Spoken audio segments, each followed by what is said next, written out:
Hello, everyone. I think I know most of you, but for those I don't, I'm Chris Marcinkowski. I'm Associate Professor in the Landscape Department. I have the pleasure of organizing the lectures this semester, and we're sort of organizing them around the theme of public realm practice.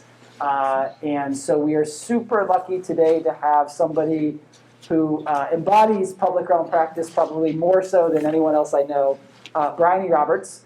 I first met Bryony 6 years ago now, when we were at the American Academy in Rome together. And she gave a presentation of her work, which covered everything from architecture to preservation to performance, a couple of other disciplines there as well.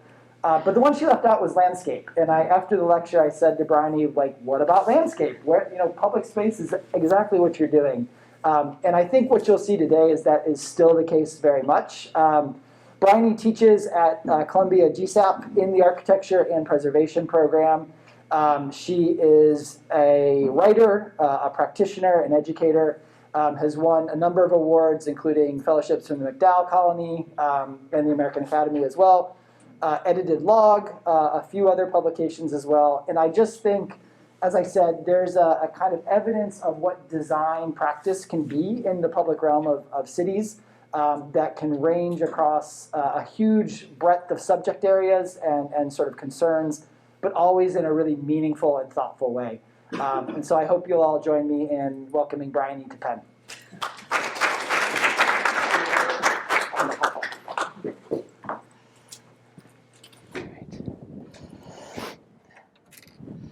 All right, can you all hear me okay? Excellent. Well, thank you so much, Chris, for that lovely introduction. And it's great to be here. It's great to lecture in person. It's been a little while since I've done that. So I'm going to start with talking about the sort of conceptual framework and ideas behind my practice for about 5 minutes before going into some projects. So I have a practice based in New York City called Bryony Roberts Studio, and we do a really wide range of projects across many different scales and media, as Chris mentioned. But what ties together these projects is an interest in the public realm, and specifically how the design of public space is entangled with social and political conditions. The practice really asks the question, how can design emerge from embodied lived experiences? And I'm going to pause for a second and kind of unpack that question a bit. So as designers, we create environments that shape how people encounter each other, interact with each other, and even perceive themselves. But we have very limited tools of actually addressing that social dimension of design. Particularly in architecture, many of our tools of representation are about the tangible conditions of sites or of structures. And we have few tools for drawing or engaging with the intangible conditions of cultural histories or lived experiences. And historically, the design process has rarely included the voices of people who will actually be living in and impacted by our projects. So as I'm sure you all are aware, many contemporary social movements have called for people's lived experiences to be valued as much as the professional expertise of designers. And there's a lot of great work being done in co-creation and collaborative design, including among people and faculty I see in front of me. And my work in this area is particularly informed by discourses on intersectional feminism, which explores how individual embodied experiences intertwine with larger systemic conditions. So how does one make a practice around these ideas? How to create a design as a social practice. This is really an ongoing process of expansion, sort of widening the available tools of design. And in particular, drawing from these adjacent disciplines, which, as Chris pointed out, does not include landscape, not because I don't love landscape, but because I feel like I can't claim any particular expertise in it yet. But it's very much part of this mix. So in particular, drawing techniques for engaging with the people who use spaces through participatory design, through thinking about intangible heritage or social practice.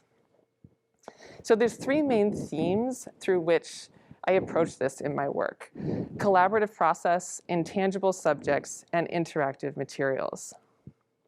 So collaborative process, all of these projects begin with encounters and conversations, with learning from people who use and live in and understand a space.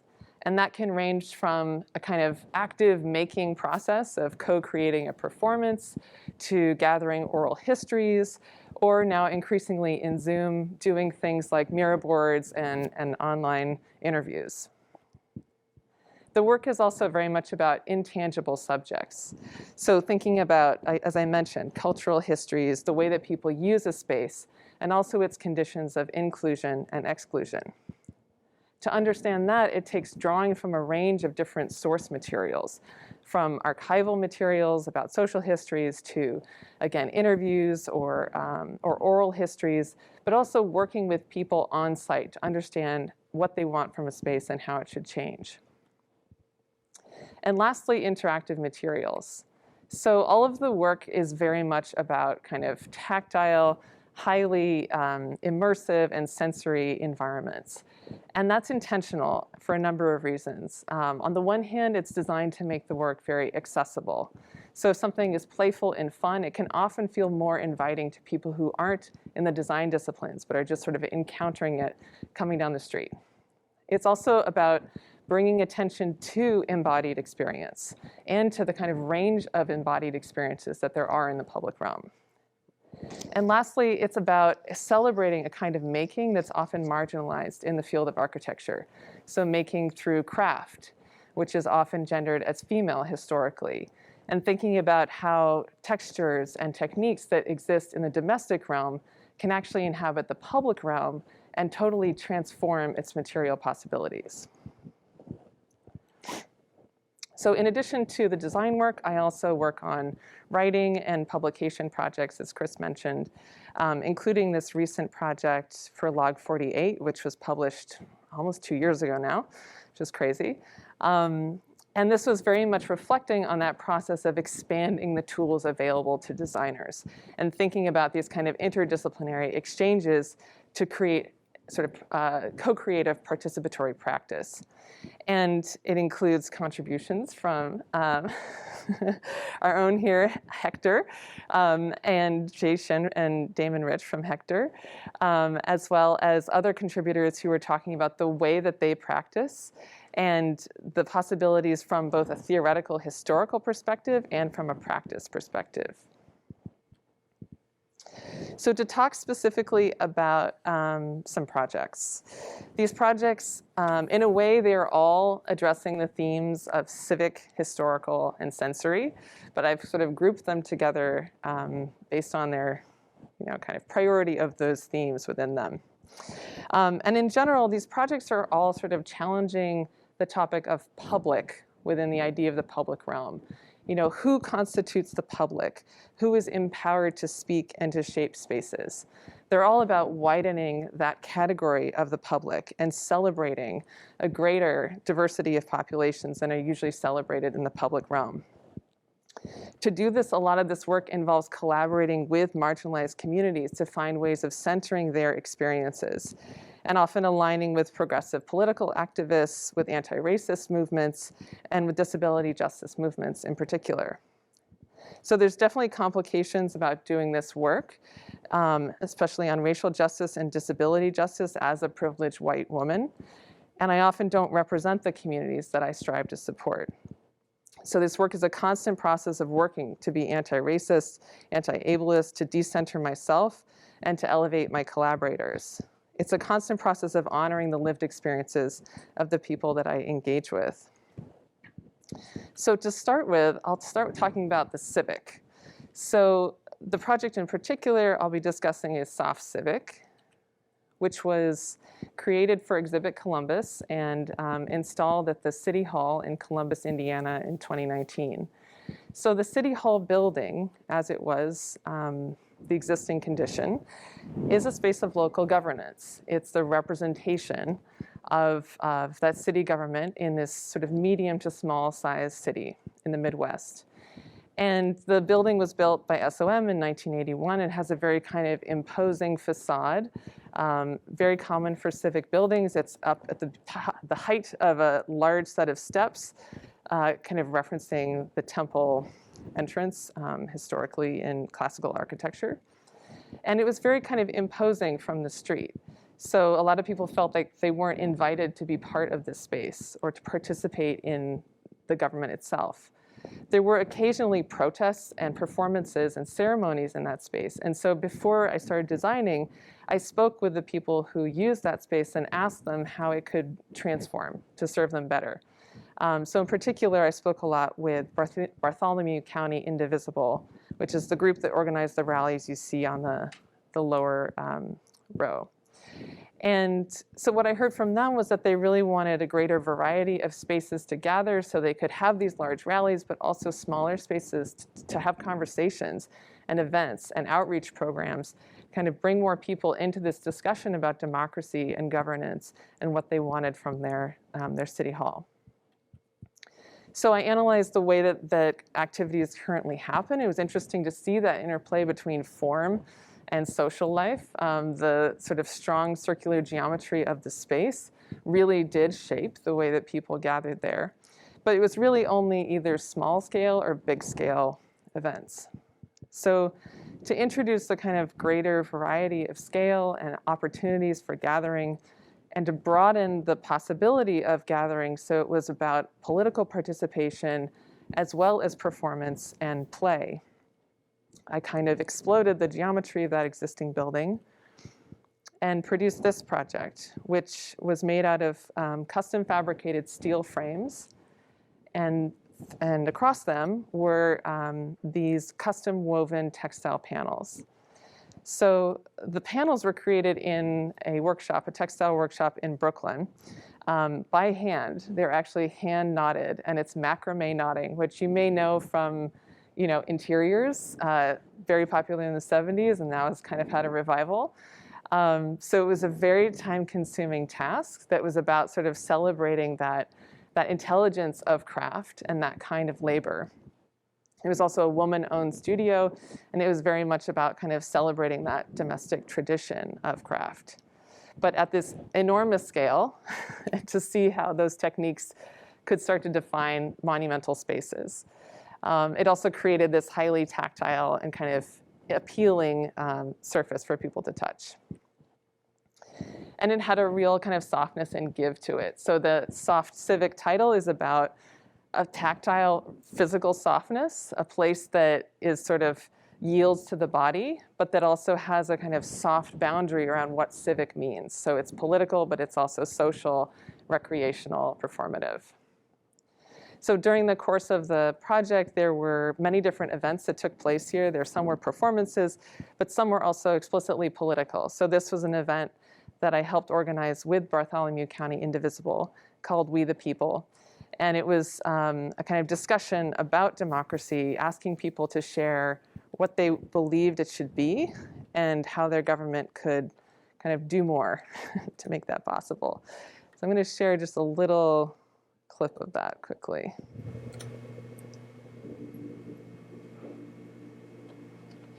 Here at our sea watch, sunset gates shall stand a mighty woman with a torch whose flame is the imprisoned. Lightning in her name, Mother of Exiles.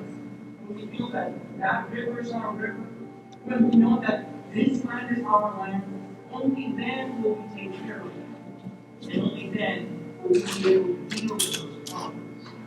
We will never have to build a great wall, nor will we ever have to draw a curtain iron around us.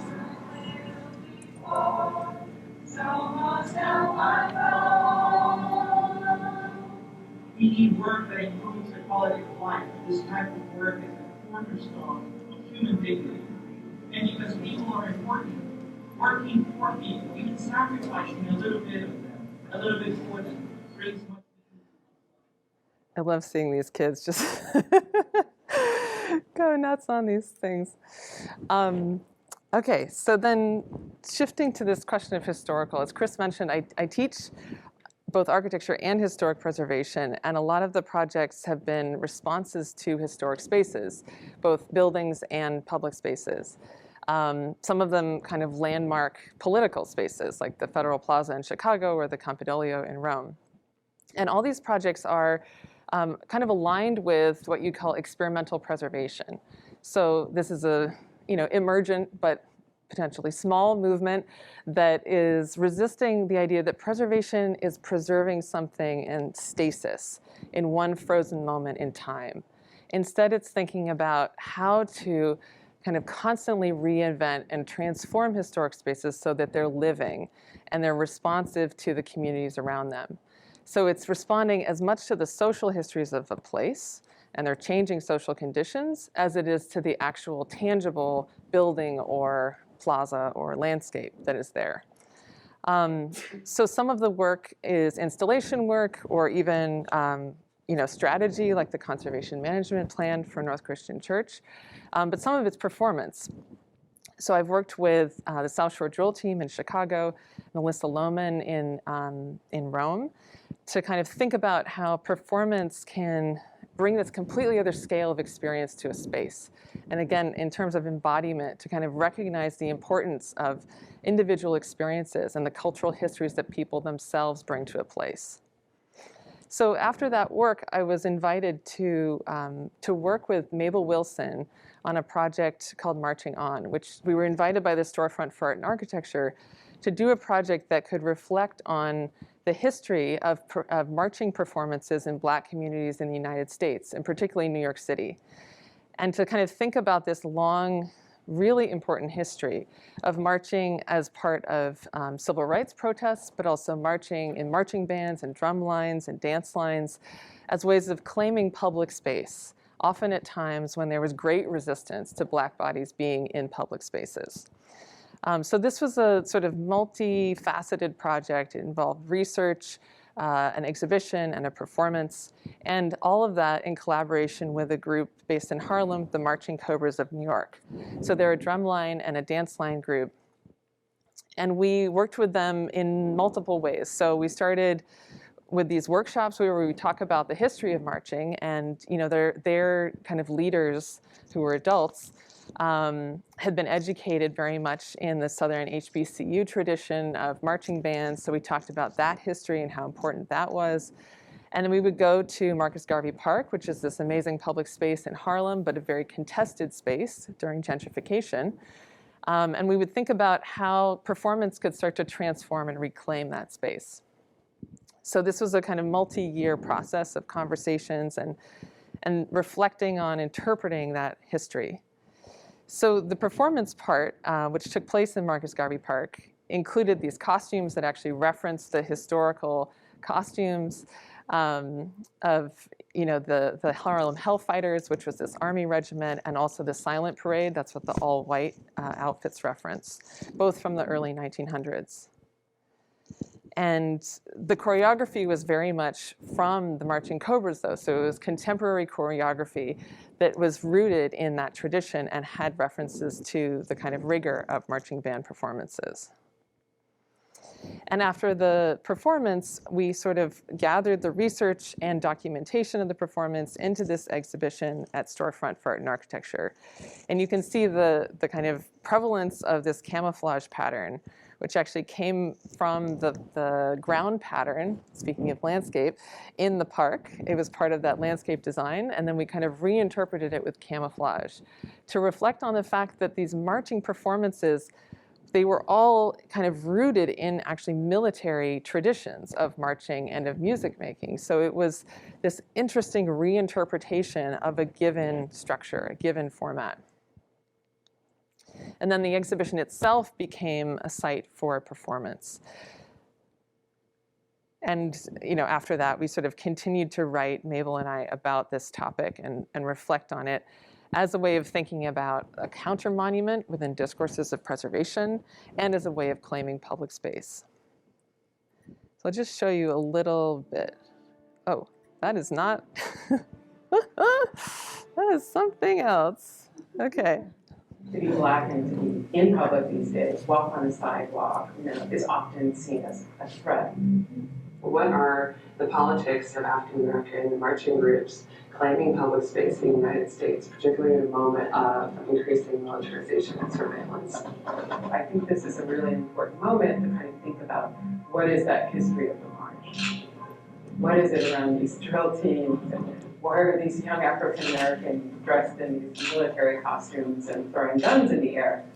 Marching was a way of actually creating public articulations of identity and solidarity in the face of discrimination and inequality and lack of opportunities.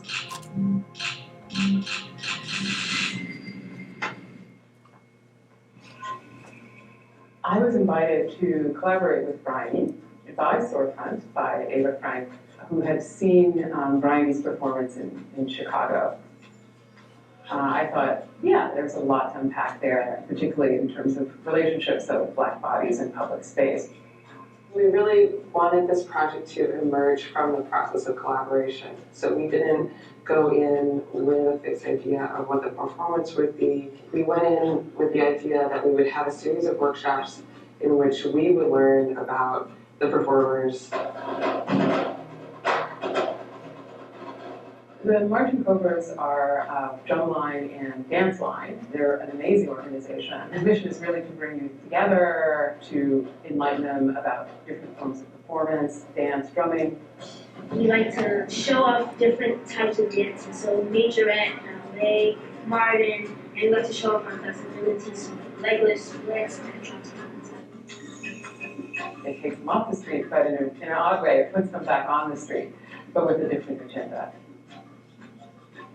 Part of what the Cobras actually do for the youth is this sense of polish, professionalism, but a kind of fearlessness and fierceness of being in public.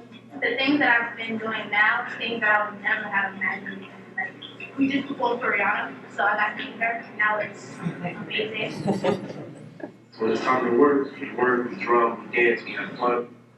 When it's chill time, everybody hangs out, everybody laughs, we're together.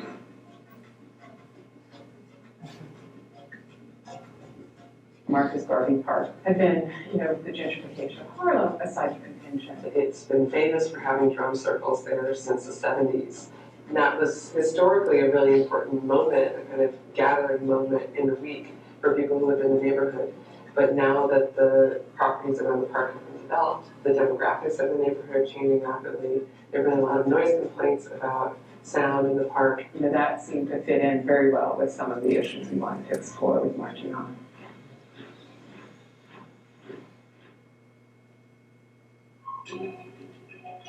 As architects or as designers, we're thinking about the organization of the performance in space.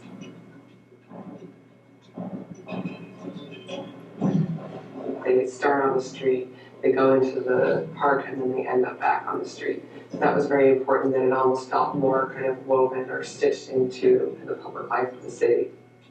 We went over this and over this and over this together, right? And it was like different because it was something like I would never do.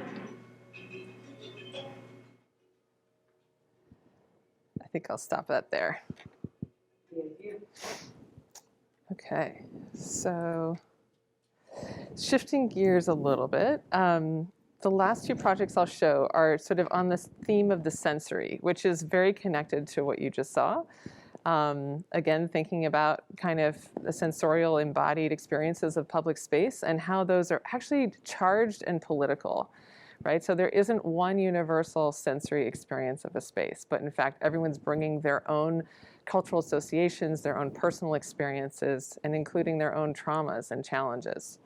So two projects that I'll talk about are really engaging and kind of in alignment with disability justice movements and thinking about the sensory as something that is experienced in very different ways by different people. So this project for the High Museum in Atlanta emerged from this collaboration with many different advocates and self-advocates for disability justice in Atlanta. So it was really thinking about the kind of intersection of people with physical disabilities and also those with intellectual disabilities, such as autism.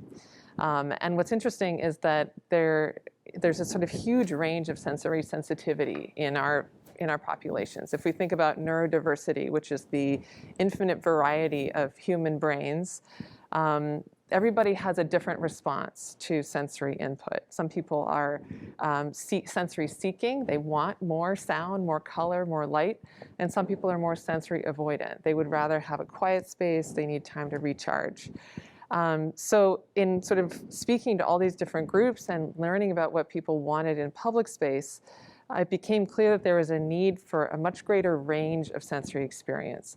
Moments when people could have that high intensity, high stimulation experience that's super social also and interactive, and moments when people can have quiet and calm and a place to recharge.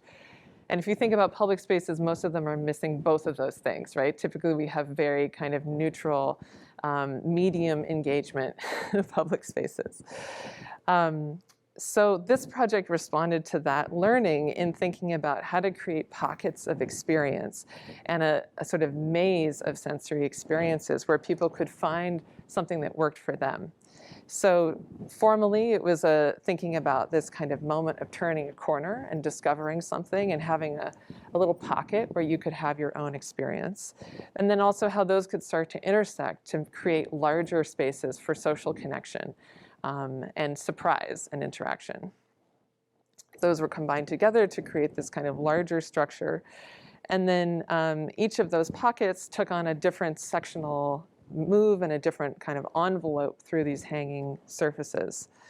So put together, they became this kind of meandering form with a section that dipped up and down.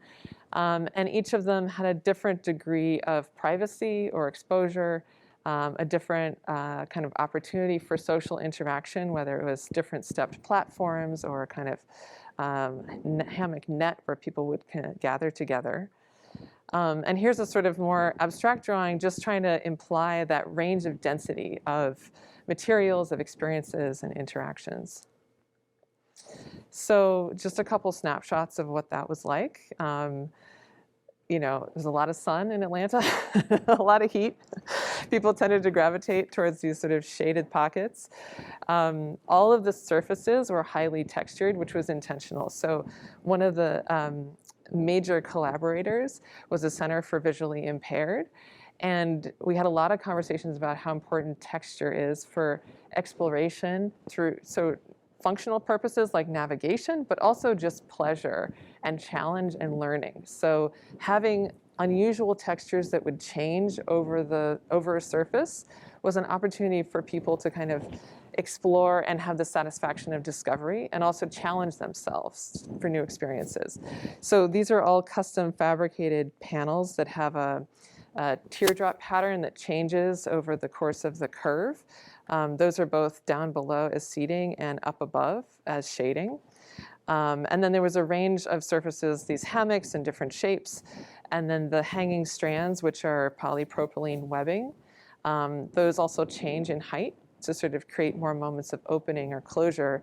So you could navigate through touch and sort of finding those different heights. Or you could just run through them, which is what a lot of people did. So here you can see those different panels and the kind of pockets that you could find. All of this was made with widths so that it was really easy for wheelchair users to move through and to sit next to other friends who might be on some of these platforms. So it's a very kind of subtle way to sort of create these different sensory zones. And you know, most of the time, every day, there's just kids constantly running back and forth, doing things on it that we would never imagine, which is always what happens and is kind of the best part of putting things in public spaces. So I won't play this for very long, but just to give you a sense of the way the light would move through the space, which was very intentional as well. This year's Piazza project, Outside the Lines by Bryony Roberts Studio, This is the curator. Of a multi-year initiative to activate the Piazza. This year's project, I think, is really special because it really sorry, Monica, I'm gonna fast forward through that a little bit. Just so we can see the issues. And interesting for not just people with disabilities, but everyone. Some of the partners were groups that the museum had existing relationships with, and some were new partners for the museum. And the goal was really institutions and also individuals who could speak to sort of the full range of experiences of people with physical disabilities as well as developmental disabilities, and from the perspective of self-advocates as well as parents, families, doctors, experts. So basically there was a phase in the late fall, I believe, when I just did a bunch of interviews. So for me, that's, I think, the best way of really learning from people and trying to understand their perspective. And that's something I try to do in most of my projects, sort of learn from the people who use the space. So in addition to the Center for Visually Impaired, we had Dr. Clayman from the Marcus Autism Center, some of the parents from Parent to Parent Georgia, the Eric Jacobson from the Georgia Council on Developmental Disabilities, and the project, actually, the signage was created in collaboration with Georgia Tech, because they have a special lab that creates sort of communications material. I think it's the Center for Inclusive Design and Innovation. Okay, I think that's enough of me talking anyway. And then the last project is Restorative Brown, which actually opened the same time last summer and was done with the WIP Collaborative. So this project was in, or continues to be, in Lower Manhattan in Hudson Square, sorry, a little south of Hudson Yards. And the project was created by this collaborative, which is 7 different independent designers. So some of us are architects, there's a landscape architect, there's actually a fashion designer, people with experience in many different kinds of design. And we came together out of a larger community that was organized to support women in design fields. And we sort of found each other in order to take on projects that we couldn't necessarily do on our own, to kind of share expertise. And I'm happy to talk more about that collaborative and its mission in the Q&A. But this project, it emerged from research that we had done that was self-initiated, which was in this question of neurodiversity. And we continue to work on this topic. We're now doing a project with the Design Trust for Public Space on creating public spaces that celebrate neurodiversity.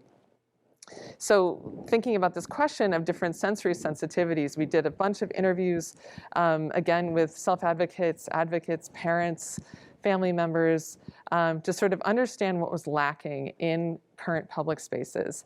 And we use these sort of visual prompts as conversation starters. And similar to what I heard with the High Museum project, there was this need for a greater range of experiences. We also talked to other institutions in the area. There are several institutions that are particularly for programming with children. And so we wanted to make a space that would support them. And what we came to was this idea of sort of sensory zoning, which is a topic you'll hear discussed if you sort of, there are other architects that work on particularly creating designs that support autism, and sensory zoning is really important for that. So that you can have an active space that's very social, very high intensity, as well as a calm space where people can go and recharge. We also had a focus space because this was a kind of emergent neighborhood, and the client wanted to create activity during COVID. So we wanted there to be a space where people could come, have lunch, sit with their laptop, so where adults could kind of have this public space. And that actually is the most used thing. all day, every day, there's always someone with like a laptop or with their lunch. And it's kind of amazing to see what a range of people come to use the space. So each of those zones had a different kind of spatial and material highlight that was the focal point for that zone. So for the focus zone, we had these big tables, which is where people eat lunch. The Playscape Peak was the kind of highlight of the active zone where you can climb up to this tree and hang from these poles. And then the calm zone has this giant lounging hammock. So you can see here, this is the kind of transition from this active zone to the focus zone, and then some of the kids enjoying that active zone. That thing gets a lot of use. The challenge of working with existing conditions, and also the beauty of having a team of 7 designers. We had some really fantastic detailing people on the team. So it was a great chance to kind of work together to problem solve how you make sure to get light and water to these trees during the whole time the structure is installed. And then here's the kind of lounge area in the calm section, which is the other most popular thing besides the large tables.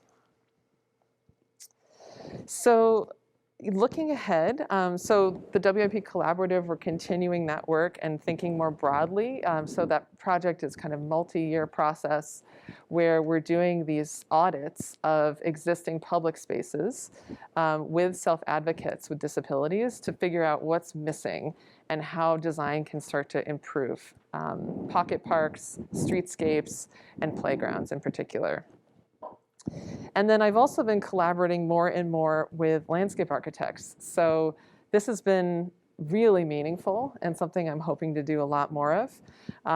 Working on these park proposals that are sort of stitching together all the threads I've been talking about. So working with existing conditions, sometimes historically charged sites, and thinking through how a kind of sensory environment can become a focal point in a park space.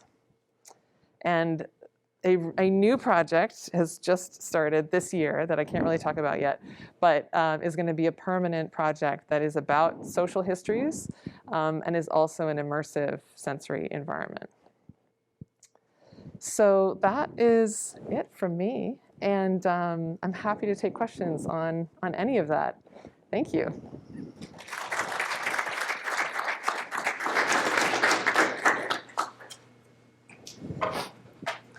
I'm going to sneak over here so I can call anyone. Yeah. Here, but, ready? Questions? Zoe? Yeah, I have a question. Just based on the very last thing you said, I guess this new project, you can talk about it, is like you mentioned that it's permanent. Uh-huh. And I noticed that some of the other ones were temporary. Uh-huh. And I was wondering if you could just talk about the difference between designing like temporary interventions versus permanent, and what you think about and the different way that you approach the projects. Yeah, it's a great question.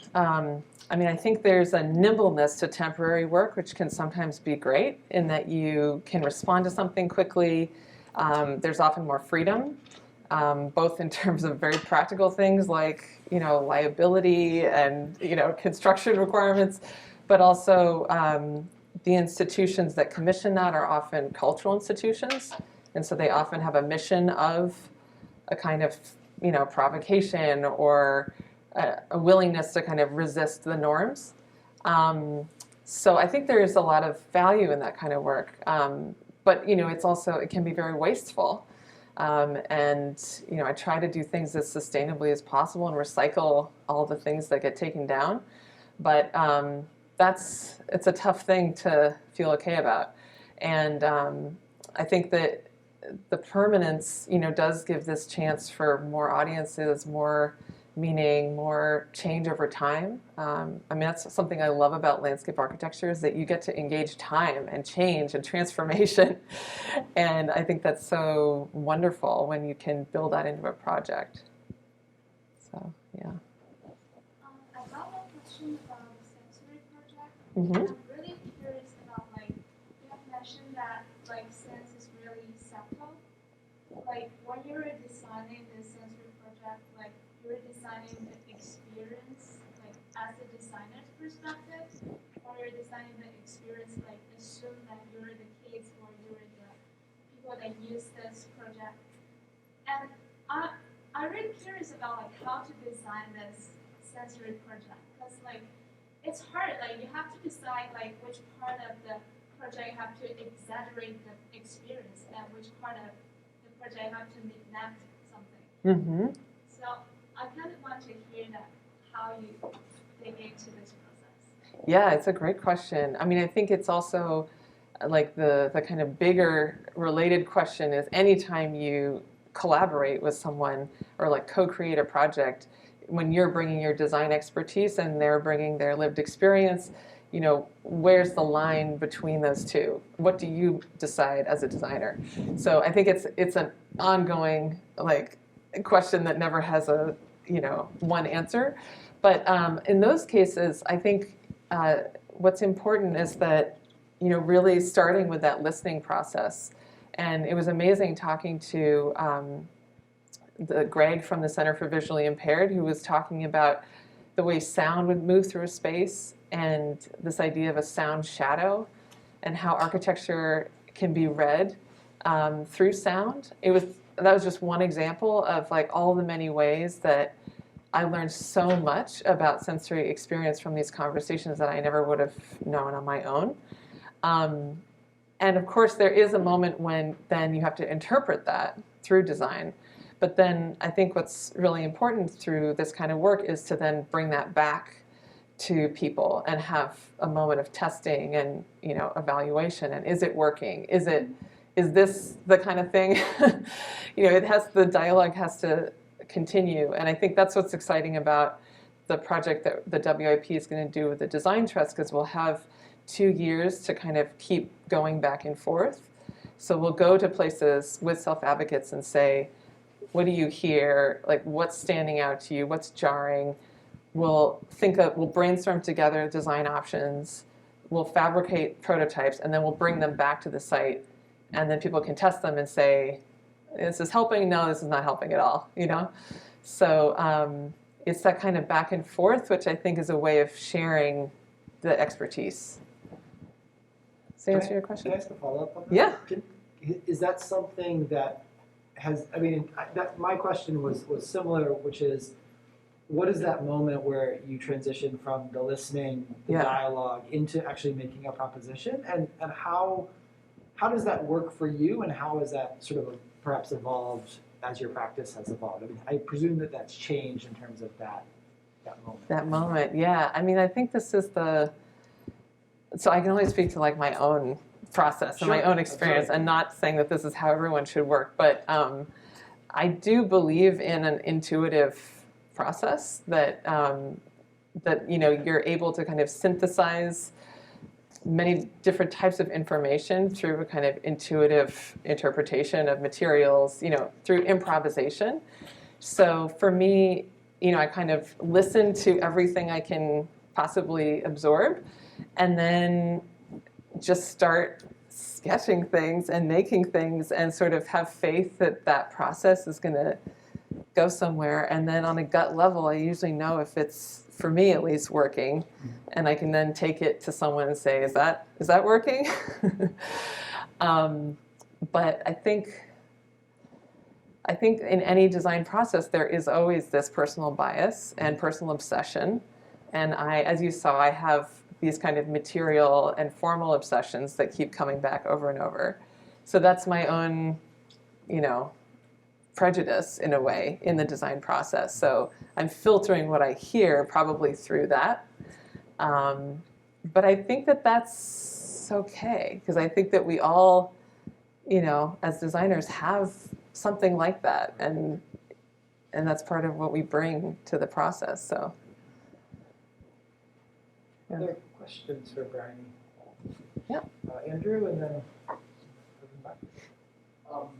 I'm interested to hear your thoughts on, a lot of this temporary work, the kind of afterlife that these projects have, whether it's, a physical, something that comes after we're in the same space, or whether it's just in public perception of a particular place.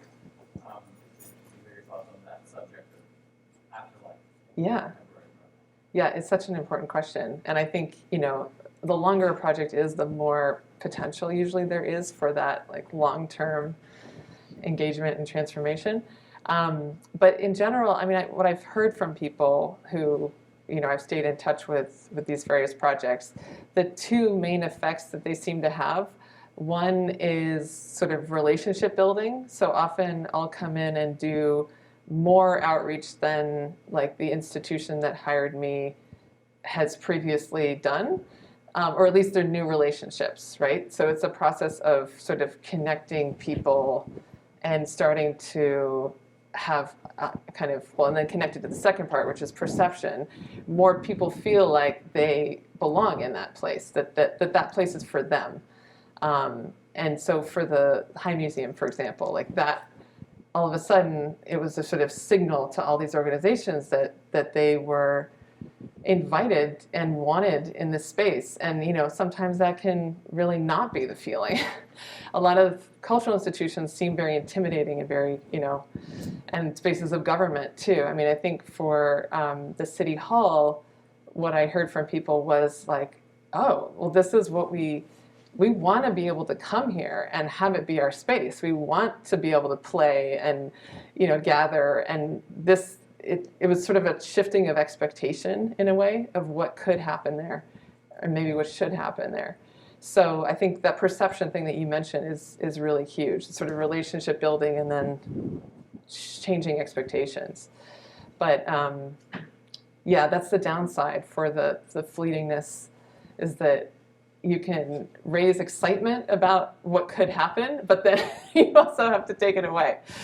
So yeah, the permanent work is definitely appealing the other way. There's one other question. Yeah. Hi, I'm happy to see that your studio exists, first of all, and there might be a landscape equivalent out there. And I see a lot of value in designing for the embodied experience, personal experience of a person. But do you ever come against critics, or I'm sure you do, who don't appreciate that? And how do you explain the value of that to them or quantify it? Yeah, this is a great question. Definitely. I think no one has ever told me that they don't value embodied experience, but it's more that, I get a lot of questions about why performance is design, or, there's a lot of, it's not even that direct. It's more just that, oh, well, this isn't architecture, or this isn't preservation, that there's very specific ideas about what those disciplines do. And when you don't do that thing, it's just not, included in the conversation. I mean, I've been very fortunate that I have had opportunities to teach and to talk about my work and been supported by grants within those fields, very fortunate. But there's also been a lot of resistance to that, and a lot of people who've told me that this doesn't belong in those fields. So I think it's more about a kind of, codified idea of the disciplines that has been the barrier in a way. I think the embodiment thing is more subtle. I think there is a lot of, there's a tendency to privilege cognitive and intellectual content over sort of physical or emotional content in general, I think, in our society. So if you're trying to argue for space for emotions or space for sensations, it can seem a little fluffy. So, it happens to be something I care a lot about. So I'm interested in kind of bolstering the theoretical and historical meat of that so people can take it more seriously.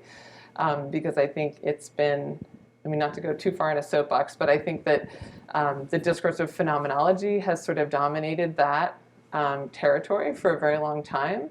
And I'm interested in how you can frame the sensory as political and as cultural, not universal, but very particular to place and to the experiences that people have, a particular place and time. So I'm interested in kind of trying to convince people that more of us need to be working on this and thinking about it. Hi. Hi. This is a question that actually I think dovetails that really, really well. I question about how you kind of created this current iteration of your practice. That's through writing, through teaching, through the projects that you just showed us, and how you negotiate those different branches and how they inform each other. Yeah. And just a second question that's just a response to what you just said. I think a lot of times when we think about incorporating embodied experience and sort of the more fluffy things into a project, it only becomes legitimate when we can draw it, or at least in school. You want to do these things and people say, okay, show me a drawing of it, and you can talk. So I'm wondering how you go about that process, because you showed us a few drawings that are really beautiful, and I think yeah, I'd love to hear more about that. Yeah, I love that question. I'm going to start with the second half, maybe. So that's what I'm teaching currently, is asking students to try to figure that out. So, I mean, I do it my own way in my practice, but I think it's really interesting as a disciplinary question, because I think you're right that there is a need for tools for doing this and for a way of communicating that we don't currently have. And so the last couple of studios I've taught, there was one called Sensory Publics, and this current one is about sort of mental health care and neurodiversity. And the students are having to draw a space through its senses, and, you know, kind of picking techniques from architecture, urban design, art to try to do that. And I think it's a really important project because you do have to be able to communicate somehow, but I don't think it has to necessarily follow the same rules of projection or representation that, you know, architecture assumes usually. So, you know, models, films, there's a whole, you know, separate discourse about like the kind of representation that's used in participatory design, which is kind of also related, about like how to bring people who are not architects into the process, and sometimes making tactile things, like being in a space, using film, using big models, like all these things can sometimes get to that level of experience in a way that sort of typical architectural drawings can't, you know? So anyway, I love that question. And then the first part, how do you make a practice like this is tricky. So, I mean, for me, I knew I wanted to be able to have a conceptual practice where I could take projects that I was interested in, and that it was sort of driven by a, you know, sort of curiosity to learn more and constantly be learning. So I knew that the pairing of teaching and practice was probably going to be a good combo for me. And I think in general, if you want to do an experimental practice, it tends to be a helpful combination. And I've just always been kind of a nerd about theory, and I love theory and I love writing. And for me, that just fuels the practice because it's new ways of thinking about the world and about design and making. And, you know, I think maybe you picked up on this, but like a lot of it's about theories of the self and the way the self relates to society and the world. So that's constantly changing in different sort of discourses. So the world of theory constantly gives new inspiration to ways of designing and working. So for me, it's really meaningful to sort of have them go back and forth. It's definitely difficult just on a kind of daily schedule kind of, you know, thing to find time to use very different parts of your brain and protect time to write or to design or to teach. You know, it's a big juggling act that I'm sure all the faculty can relate to.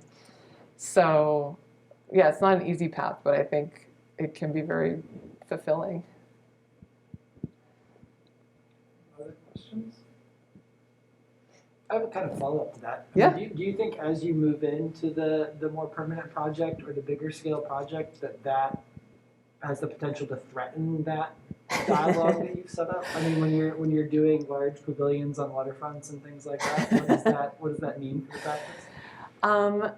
I really want to make sure that the writing and the research is always there, because for me that's more.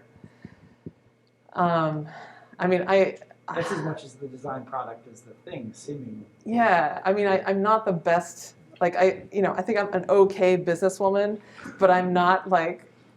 That's not my peak, you know, goal in life. So I think I'd always rather have the time to try to kind of keep thinking about these things and learning and adjust the size of the practice to make that possible. I'm going to, I guess, ask a question that's related to what Chris was saying. You know, you're as you move into or dabble into more permanent or larger scale work, you also have to, I guess this is reflecting on my own struggle too. You have to grapple with the institution of the client, Yeah. right? Like, it's one thing to be creating a small, brief performative installation, which, I've organized marching, I've organized performances, but another to really think about, 10-month exhibition that will sit in front of the city hall, right? Then you start thinking about the pressures, the political context in which your work sort of exists. In case of museums, you have to think about the institution not only as a place, but also a place that it occupies in the larger civic, right? Like Lincoln Center is a performing arts space that is built on urban renewal project.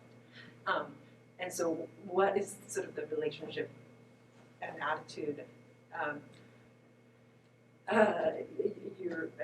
Is there a reflection on that, or do you find yourself picking and choosing the institutions and clients in that way? And I'm going to take this question, I guess, towards a little bit more towards an abstract and sort of a practice of drawing.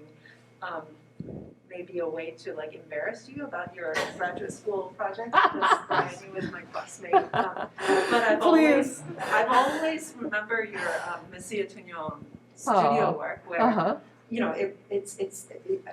I've always sort of seen your work as finding the form or the geometry of the public, right?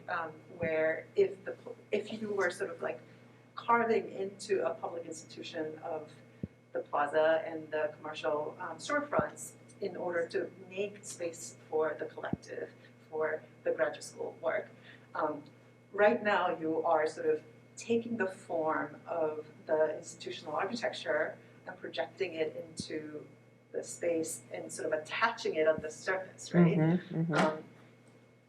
And so I guess there's that relationship between the sort of the surface level reflection and institutional critique towards carving into, literally, or working against the pressure of the institution. So that's a long way of asking, how do you feel about working with these cultural institutions and larger clients that might be municipalities or other institutions that sometimes sort of is against the core value that you sort of represent? Yeah, I love that question, and I love that prompt to think about more aggressively carving in and challenging, and I wish I could show you almost having to take away something. The drawing that I'm talking about from 12 years ago. A few years ago. Yeah. That's so sweet that you remember that. I think there's, I would say, two things. One is that I always, and I'm sure for you guys it's the same, I always look for projects where community engagement is part of the process, where the client is willing for that to happen. Because if it's not even mentioned in the RFP or the RFQ, it's going to be impossible to try to convince them to put money towards that or time. So, that's a kind of starting point, which eliminates a lot of things. But then, the question you raise is great, because it's about the level of agency you have as in different types of practices, right? If I was an urban planning practice, I could get involved way before any plaza is designed or the buildings, you could start at the beginning and shape the ground, but then currently I'm coming in on, at the end. So I'm sort of starting as early as I can, given the kind of practice I have, but I know that I'm starting after a lot of decisions were already made. And that's frustrating, for sure, because, it's possible that the communities around a project were not engaged, at all before that point. And there's a lot of damage and a lot of things that can never be repaired, right? So it's hard to come in but I feel like I have to start where I am you know, and like do what I can from that point. It's part of why I love collaborating with other people who are urban planners or landscape architects and who are, you know, involved a little earlier in the process. So like the park design that I worked on with Agency Landscape and Planning, you know, that was great because then it was like, all right, before anything happens, that's when we talk to people. So I try to have this model where I'm like connecting to others to play different roles in that kind of timeline of a space. So far, I don't know. It's working, but it's constantly evolving. So, did they answer your question? I'm not sure. Yeah? Okay. Until dinner. And then she's Yeah. Maybe one more question, and then we'll yeah, go ahead. Okay, just a question about scale Yeah. of your practice and whether now it seems like you're starting to scale out to like park design and bigger projects, and this is also a response to a topic from last week where someone said that they have aspirations for their design practice, but they need to scale up their office in order to be able to handle those projects. Yeah. So I'm wondering, what are sort of the scalar aspirations that you have? And like there are trade-offs, right? There's a really beautiful nimbleness, I think, of being a small practice or smaller practice. Yeah. But they don't have sort of the heft that you might have or the office capabilities of a bigger practice. Yeah. And I think that gets exactly at Jay's question, right? Because if I was like a giant firm, then I could take on the projects like at the beginning of the process. But if I'm small, I'm brought in usually further down the line to do a part after a lot of things have already been decided. So that is definitely frustrating. But I think this is like, I mean, I think about this all the time. And I'm at one point in thinking about this. In 10 years, I might change my mind. But I think it's the thing you wrestle with, you know, after you're in grad school and you're kind of, you know, trying to make your own practice. The scale of projects that you do in grad school has no constraints on like, you know, any of these pragmatics, right? But in the practice, so much of it ends up impacting, you know, those scalar questions are also about the kind of life you have and what you do day to day. So if you're a small practice, you might still have a hand in the project, like in designing the project. Not necessarily total control, because you need other people to help you, but there's a little bit more involvement, perhaps, in like sort of thinking through it, in working through the materials and conceptualizing it and talking to people and doing some of the community engagement yourself, that kind of thing. And the bigger the office gets, often the more time you have to spend managing stuff and being purely a business person. And to me, that is not super satisfying. I mean, I'm actively thinking about this. How big do I want to be? And to me, that's the real constraint, is like, what do I want to wake up and do every day? And I'm pretty good at spreadsheets, but like, it's not the thing I want to do all day. I would still like to participate in design and in engagement and in, you know, the kind of messiness of, you know, of making a project. And so I'm still trying to find like, what's going to be that sweet spot where it's, you know, it's at a scale that feels meaningful, but I enjoy my day, basically. So I hope that answers your question. Thank you, Bryony. You're welcome.